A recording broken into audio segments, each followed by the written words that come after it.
Halo Rek, ya apa kabar? Kembali lagi di Sinema 22. Di video kali ini kita bakalan membahas alur cerita film yang cukup brutal dan adrenalin, yaitu berjudul The Round of Punishment 2024 yang diperankan oleh jagoan kita semua, yaitu Ma Dong-seok. Dan film ini adalah film keempat, dan jika ingin nonton film sebelumnya link ada di deskripsi. Masih melanjutkan kisah polisi brutal yang kali ini harus berhadapan dengan seorang bandar judi online sekaligus seorang mantan pasukan khusus yang sangat terlatih. Yowes, tanpa basa-basi lagi langsung saja kita ke alur ceritanya.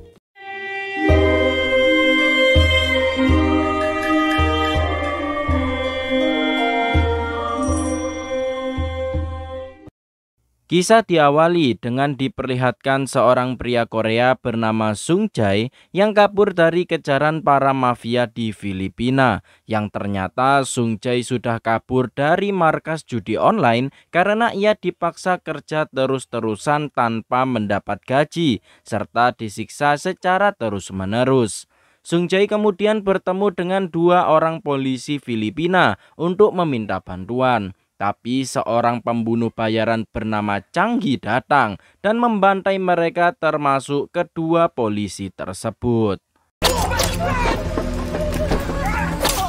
Scene kemudian berganti ke Korea, di mana tokoh utama kita yang brutal bernama Sok-do sedang menangani kasus jual beli obat haram. Dan pada saat itu mereka bersama timnya berhasil menangkap beberapa pengedar yang mencoba mengedarkan obat haramnya di dalam sebuah gang. Setelah itu mereka pun berhasil menemukan markas dari para pengedar obat haram, dan saat akan digerebek ternyata ruangannya dipasang sebuah pagar besi sehingga para pengedar ini langsung membuang semua bukti obat haramnya di saat Sok-do dan kawan-kawan datang. Namun Sok-do yang sangat kuat mencoba merusak jeruji besi di sana yang ternyata Sok-do berhasil melakukannya. Dengan cepat mereka semua pun langsung mencoba menangkap para pengedar yang mencoba melawan.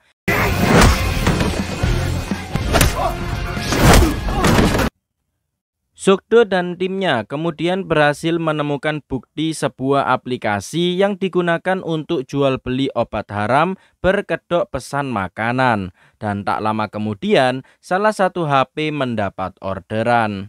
Tak lama kemudian mereka berhasil menjebak para pembeli dan mereka berhasil menangkap banyak pembeli obat haram di tempat tersebut. Malamnya Sok-do dan kawan-kawan berhasil menemukan identitas dari si pembuat aplikasi yang ternyata pembuatnya adalah Sung Jae. Sok-do mendapat kabar jika jasad Sung Jae akan diotopsi besok dan ia tewas dibunuh saat ada di Filipina.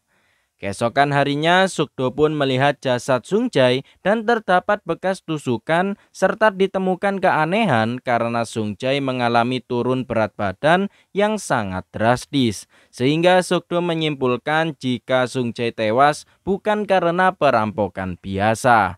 Setelah itu, Sok-do bertemu dengan ibu Sung Jae dan ia mendapat informasi jika Sung Jae pergi ke Filipina karena mendapat tawaran pekerjaan di sebuah perusahaan.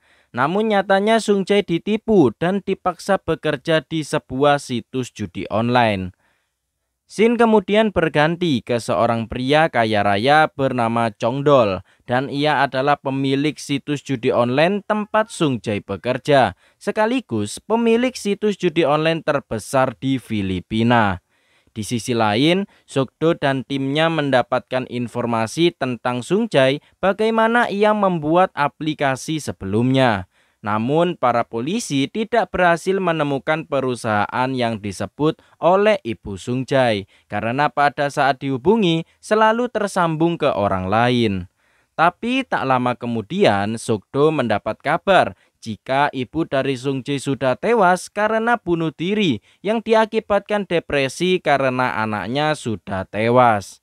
Saat datang ke rumah Ibu Sung Jae, Sok-do mendapatkan catatan yang dibuat oleh Ibu Sung Jae jika ia ingin orang yang sudah menghabisi anaknya agar bisa dihukum. Tentu saja melihat hal itu, Sukdo merasa iba dan bertekad untuk menangkap pembunuh Sungjai. Scene berganti ke Changi yang menemukan situs judi milik orang lain di Filipina, sehingga ia dan anak buahnya berniat untuk menghabisi mereka. Singkat cerita, Changi sudah sampai di TKP dan dengan cepat ia bersama anak buahnya membantai habis semua para mafia di sana hanya dengan sebilah pisau.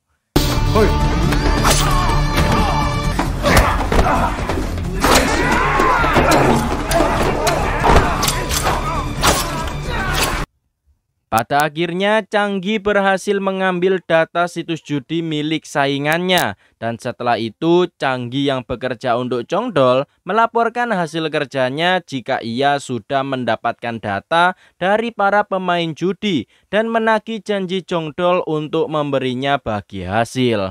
Tapi nyatanya Chongdol masih belum menepati janjinya dan meminta Changi untuk menambah member judi lebih banyak agar situs judi milik Chongdol semakin ramai.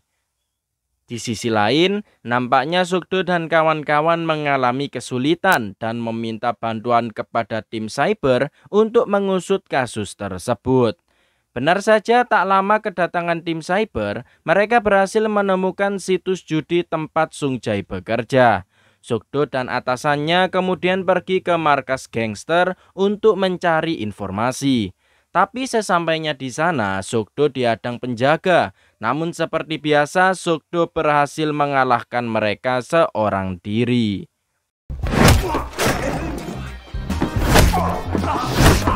Sukdo kemudian meminta bantuan para gangster untuk mencari informasi tentang seseorang yang pernah berkecimpung di dunia bisnis kasino online atau judi online.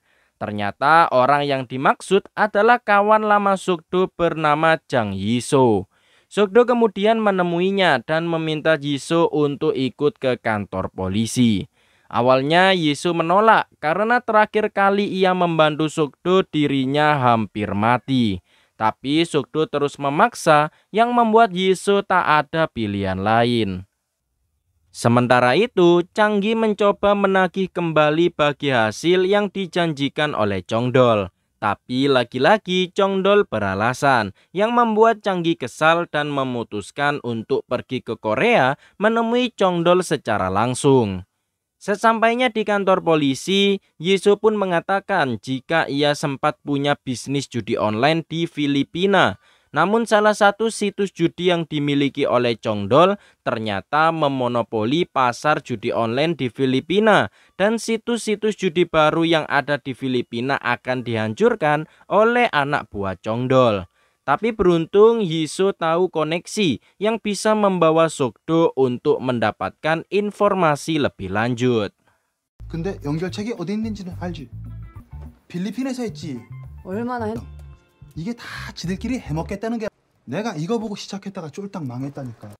Singkat cerita, Yiso diminta untuk menyamar dan bermain judi di sebuah kasino. Yiso pun terlihat mengeluarkan banyak uang dan seperti orang yang sangat kaya raya. Hingga akhirnya seseorang menawari Yiso untuk bermain judi yang lebih menguntungkan. Saat sales tersebut menjelaskan situsnya, Yiso tak sengaja keceplosan. Hingga akhirnya si sales berusaha untuk kabur. Tapi beruntung Sukdo sudah siaga dan berhasil menangkap si sales. Setelah itu, Sukdo mencoba menginterogasi si sales di mana lokasi orang yang menyuruhnya. Awalnya ia tak mau mengaku, hingga akhirnya ia terus diancam dan akhirnya memberitahu siapa atasannya. Keesokan harinya, orang yang dimaksud si sales datang dari Filipina, sebut saja Joko. Sukdo dan Changi sempat berpapasan di bandara, namun Sukdo masih belum sadar jika orang di depannya adalah pelaku pembunuhan Sungjai. Sukdo dan kawan-kawan mengikuti Joko dari belakang, hingga akhirnya Joko masuk ke sebuah toko baju thrifting. Kedua rekan Sukdo mencoba mencari, namun sayangnya mereka berdua ketahuan dan Joko pun segera kabur. Beruntungnya Sukdo sudah menunggu di belakang dan pada akhirnya Joko berhasil dibawa ke kantor polisi untuk diinterogasi. Singkat cerita, saat sampai di kantor polisi, Joko tak mau mengaku karena ia takut jika ia memberitahu semuanya ia akan dihabisi. Sementara itu di sisi lain, Changgi sudah sampai di villa terpencil milik Chongdol untuk menagih janjinya. Tapi bukannya menepati janji, Chongdol malah menawari Changgi bayaran yang lebih besar. Chongdol berniat membuat mata uang kripto, namun untuk mewujudkannya prosesnya agak sedikit lama dan ribet. Sehingga Changgi diminta untuk menemani sekretarisnya untuk menyuap perwakilan bursa mata uang digital agar mata uang kripto milik Chongdol bisa resmi secara cepat. Tentu saja mendengar hal itu, Changgi pun setuju. 이 빨대 꽂고 털어먹기가 그냥 강 대표님 준비는 끝났고 투자자도 다 확보. 그런 건가? 카지노 Malamnya si sekretaris mencoba menyuap si perwakilan bursa mata uang digital. Namun ia menolak karena sangat beresiko. Hingga akhirnya Changgi pun muak langsung menghabisi sekretaris Chongdol sebagai ancaman bagi si wakil. Dan pada akhirnya ancaman tersebut berhasil menyuap si wakil bursa. Setelah berhasil menyuap, Changgi mendapat kabar dari Chongdol jika Joko ditangkap polisi, sehingga Changgi disuruh untuk menghabisi Joko, karena jika Joko buka mulut, maka Chongdol bisa langsung hancur. Keesokan harinya, Changgi sudah ada di depan kantor polisi, dan tak lama kemudian banyak Gojek yang mengantar makanan. Tapi ternyata itu semua adalah orderan fiktif. Sedangkan Changgi langsung melancarkan aksinya dan langsung menghabisi Joko saat semua polisi mengurus orderan fiktif. Malamnya kematian sekretaris sudah didengar oleh Chongdol dan ia membuat rencana bersama rekannya bernama Kwon untuk membuang tubuh sekretarisnya. Keesokan harinya jasad sekretaris ditemukan di sebuah kontainer dan berdasarkan hasil otopsi, Sukdo menemukan jika tewasnya sekretaris karena tusukan dan tusukan itu sama seperti Sung Jae sebelumnya, yang artinya sekretaris dihabisi oleh orang yang sama. Sementara itu Changgi kembali menagih janji Changdol, namun Chongdol lagi-lagi beralasan sehingga Changgi berniat untuk menemuinya, membuat Chongdol sedikit resah dan meminta Kwon untuk memperketat pengamanan. Singkat cerita, hari peresmian mata uang kripto milik Chongdol dilaksanakan di sebuah gedung. Sukdo yang mengetahui informasi tentang si sekretaris berniat untuk menemui Chongdol. Namun saat ada di dalam lift, Sukdo tak sengaja bertemu dengan Changgi yang membuat keadaan di dalam lift menjadi sangat tegang. Karena curiga, Sukdo dan rekannya pun mengikuti Changgi dari belakang dan benar saja, Changgi dan anak buahnya langsung menyerang mereka berdua di tempat yang berbeda. Tapi tenang saja, meskipun Sukdo dikeroyok, ia berhasil mengalahkan musuhnya tanpa ada masalah.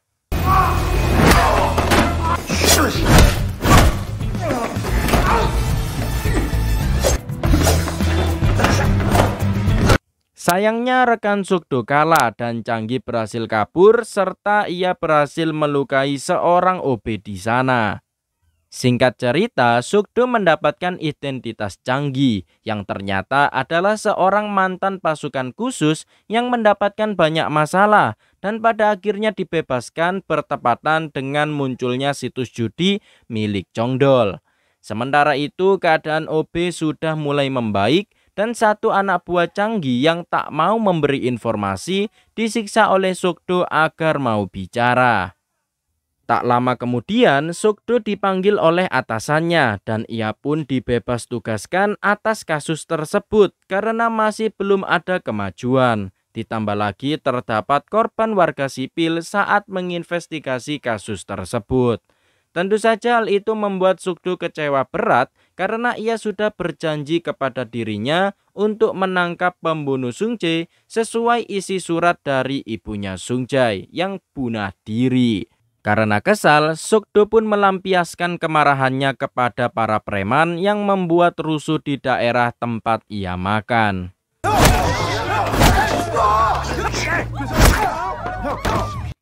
Di sisi lain, Chongdol meminta bantuan Kwon untuk menghabisi Changgi karena sikapnya yang sudah tidak terkendali.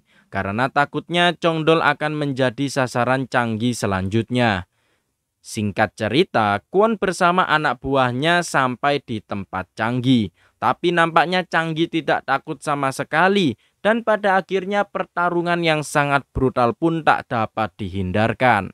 Changgi yang hanya berdua bersama rekannya berhasil membabat habis anak buah Kwon yang jumlahnya cukup banyak tanpa tersisa.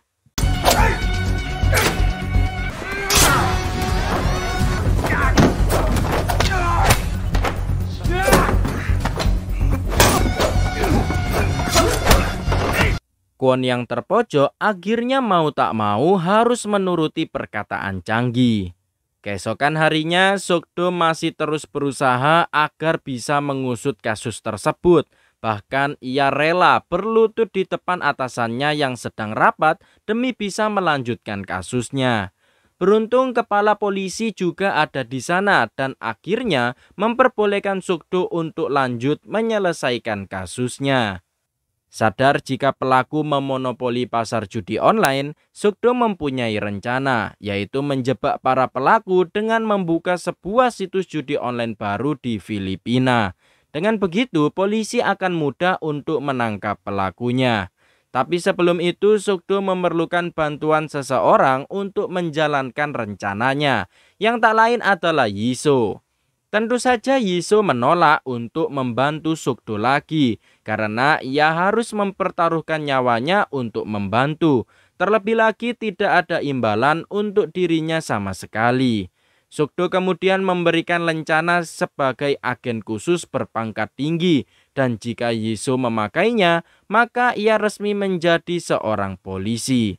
Mendengar hal itu, Yiso pun langsung setuju untuk membantu.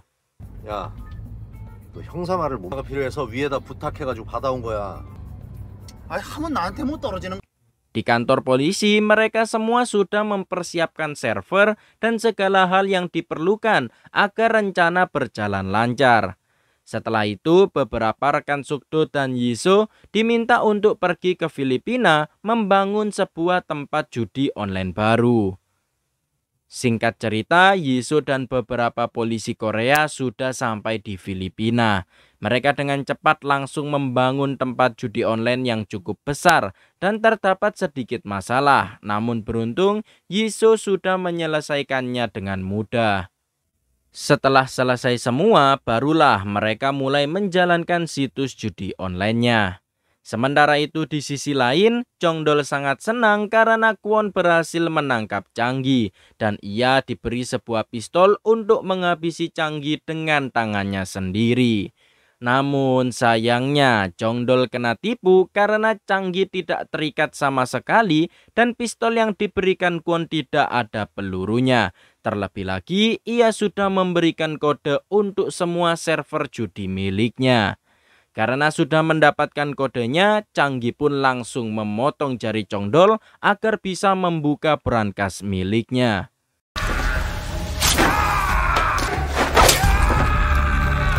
Setelah itu, barulah Kwon dan anak buahnya yang bertugas untuk menghabisinya.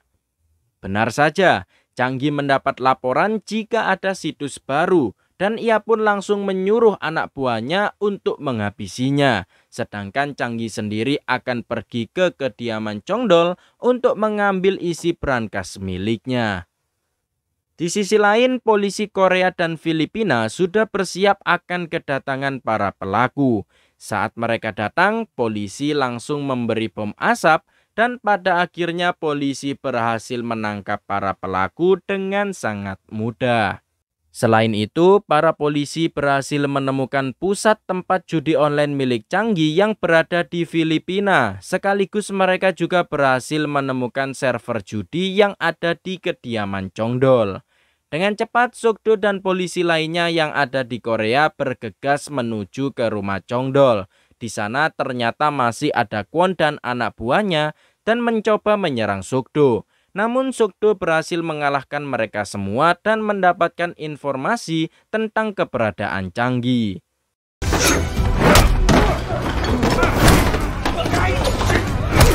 Sokdo langsung berangkat seorang diri menuju bandara dan diketahui Changgi dan rekannya akan pergi kembali ke Filipina. Sedangkan Sokdo yang hampir sampai bandara hanya memiliki waktu 10 menit sebelum keberangkatan pesawat. Tapi beruntung keberangkatan pesawat berhasil ditunda karena ada keadaan darurat. Dan Sokdo sendiri akhirnya berhasil bertemu kembali dengan Changgi dan juga rekannya.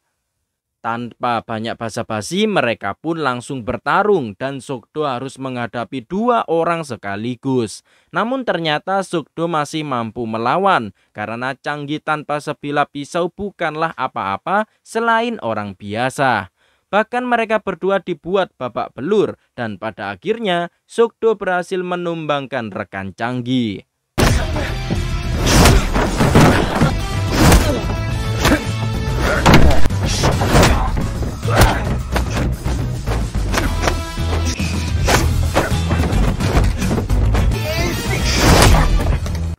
Setelah itu, Changgi menggunakan pisau selai yang dipatahkan. Karena mendapat pisau, Sokdo sempat kewalahan karena kelihayan Changgi. Tapi meski begitu, Sokdo masih tak menyerah dan adrenalinnya pun meningkat, membuat Sokdo akhirnya berhasil mengalahkan Changgi.